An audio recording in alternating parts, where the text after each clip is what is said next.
আপুনি ঘৰত থাকে? আপোনাৰ ল'ৰা ছোৱালীয়ে ঘৰত থাকিব নিদিয়ে নি?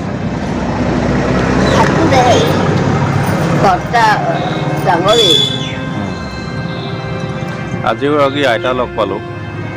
আইতাগৰাকী সোণাৰী টাউনৰ ওচৰতে আহি ইয়াতে আপোনাৰ বহিছিলে।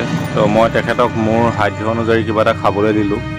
যিমানখিনি মই পাৰোঁ, মোৰ যিমান সাধ্য আছে সিমান অনুযায়ী তেওঁক কিবা এটা খাবলৈ দিলোঁ।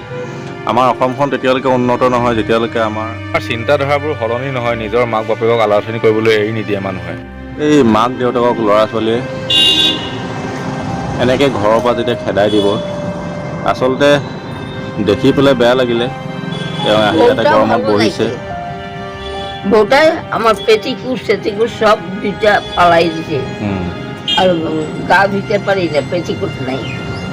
আপনার নাম কি? আমার নাম তুলু দাস। তুলু দাস। আপনি কি বাঙালি?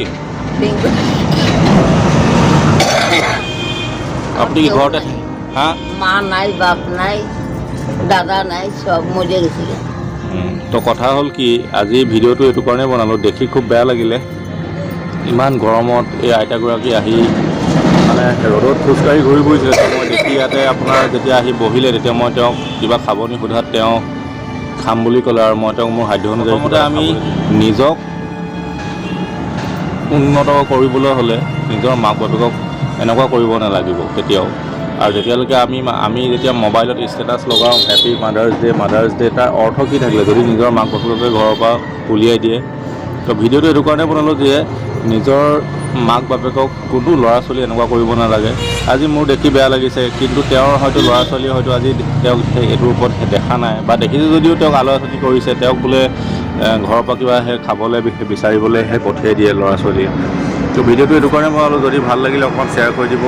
ধন্যবাদ। জয় অসম।